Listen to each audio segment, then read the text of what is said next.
Okay, hopefully you can all hear me well and see my screen. And thank you for attending the last part of this TRI Academy session, in which I will talk about TDCS as a treatment option for tinnitus. Since 2006, TDCS has been explored as an option for tinnitus management.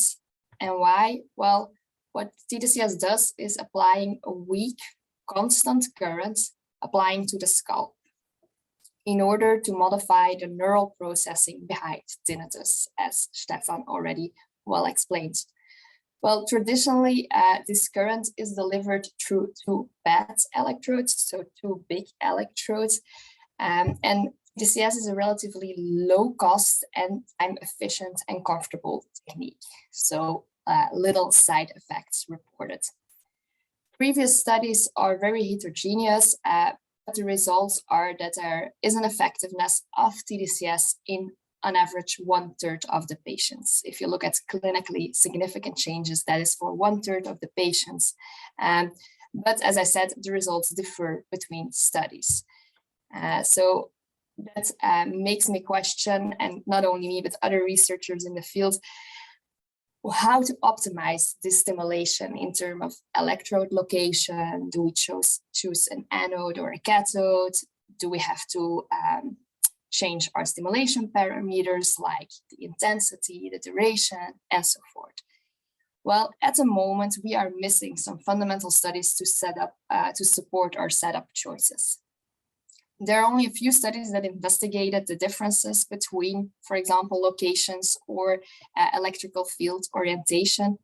For example, as you can see, the research here on the bottom, Shekawat and Vanesta, they investigated the ideal protocol or parameters to have a positive effect on the tinnitus perception. And also during my PhD in Antwerp, we compared the two most targeted areas, which are the dorsolateral prefrontal cortex and the left temporal area. Why these are mostly targeted is because the dorsolateral prefrontal cortex is thought to be involved in more emotion and attention to the tinnitus, while the left temporal area is more known as being important for auditory processing. So during my PhD, we wanted to compare what is the most effective, stimulating the dorsolateral prefrontal cortex or the left temporal area. So participants received either one of the locations or stimulation at one of the locations, and participants were matched for gender, hearing thresholds, and age. So we knew that that could not influence our results. And what we saw was, again, yes, clinically relevant changes with this treatment. However, we saw that the efficacy was similar. So it looks like it really doesn't matter which tinnitus areas we are stimulating.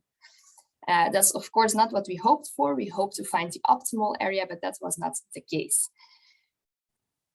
Rationale behind it might be that the optimal target area differs between patients, or that areas are part of a neural network. So if you stimulate one area or the other, it is effective because it stimulates the neural network. However, one challenge faced in TDCS research is these two big electrodes that provide non-focal stimulation. Okay, we say we want to stimulate this area, but actually we know that the stimulation spreads wide over the scalp. And that is why more recently, high definition TDCS has been explored as a treatment option for tinnitus. It's explored for the first time, I think, in 2016 by Professor Shekawat. And also we in Antwerp compared TDCS versus high definition TDCS. However, we did not find a superiority of this technique compared to TDCS. Also there are possible explanations. Okay, we have smaller electrodes, so our stimulation might be more focal, but on the other hand, the stimulation might lead to a lower current density. Anyways, we found that high definition TDCS looked promising because of other factors. Most important, patients' reported side effects were even lower with high definition TDCS. So most patients don't feel anything at all of the stimulation. Sometimes it's a bit warm or they feel it itching, but that's all. Also important is that for the future, with high definition TDCS, you can stimulate multiple areas at the same time. And also as a research tool, it's quite interesting because it uses a cap with the electrodes already positioned according to the 1020 EG system. So that decreases the inter and intra variability in electrode locations. So that is why we continued our research with high definition TDCS. So no, it was not more effective than TDCS at the first sight, but we wanted to further investigate as they looked more promising for the future. So we conducted a quite big trial with over more than hundreds of tinnitus patients. And what you can see here on the slide is the evolution on the tinnitus functional index over time after high definition TDCS. The high definition TDCS was stimulated on the right dorsolateral prefrontal cortex.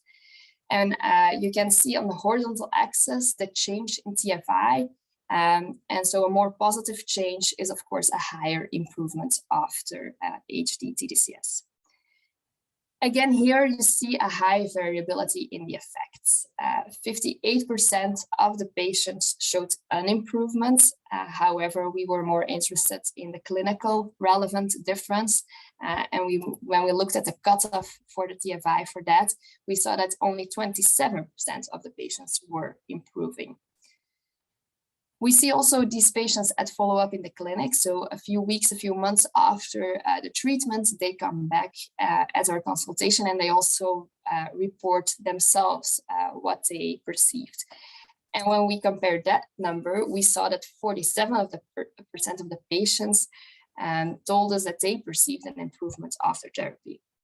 However, the report was very heterogeneous also. So some patients tell, okay, it's a change in mental control, while other patients really experience every day a decrease in their tinnitus loudness. So also there is big differences between patients. What I want to say about this is also that the outcome measurement seems quite crucial. So okay, we see that if we look into tinnitus literature for TDCS and high definition TDCS, the results differ, but probably also the outcome measurement differs, and that might play a huge role in interpreting the results. So I think there's also a need for investigating that part of tinnitus research further. However, to conclude, high definition TDCS worked also for 1/3 of the patients. In our data, there was a trend for women being more responsive to this treatment. This was also the case in a previous research done. However, we don't have a clear explanation at this point. It was also a trend, definitely nothing conclusive at this point. We know that there are differences between women and men in terms of neural activity in tinnitus-related areas. Also, the general tinnitus perception differs, so that might explain this result. I also want to point out the research done by my colleague Emily Cardon quite recently, where she investigated this heterogeneity further with a random forest classification. And the main point there was that baseline tinnitus severity was the most important predictor of treatment response. So that might be something to take into account in the future. A last question or remark I have with regards to this part of research was more like, okay, we don't know yet enough about this black box here. How does the current reaches the target areas, through which pathway? There's also very different results in literature there. How much of the current reaches the target areas? Also there might be an important role of anatomical differences between patients, skull thickness, and so on. So also there, more fundamental research is needed to back up our choices. But for now, I just want to look at the future to end this TRI Academy session. And for TDCS, I think, but also probably for other treatment areas, it might be important to look more at a global perceived effect that patients report, maybe that is an ideal primary outcome measurement, as that is, of course, the main important thing, that patients feel a difference and not that the questionnaires are changing. But on the other hand, objective measures are needed to back up the rationale behind our choices. Is something changing with our stimulation? Can we show that with objective measures? So there has been already been done a lot in this field with imaging before and after TDCS, but a real perfect objective measurement is not there yet. Also, in the long term, patients, of course, ask what is the long-term effect of this treatment. That's difficult to say. Most studies end a few weeks, a few months after the last session. So also there, we need to focus more on the ideal treatment schedule to be sure that the effect is also there on the long term. I think it's a bit of the most common word in this TRI Academy session is the heterogeneity, but it is true for tinnitus. It makes things very difficult. Similar to TMS, there is a lack of replicability of results, which can, of course, be due to differences in stimulation protocol, but also differences between patients. So I think personalization there is definitely key at this moment. And lastly, I want to mention the research of my colleague, Emily Cardon, who is doing a big trial about simultaneous stimulation with HD TDCS, and hopefully we will have results soon to share with you and to see if this might be more effective for the future. But for now, I mainly want to thank you for your attention and thank you for the TRI Academy to inviting me to present about this topic.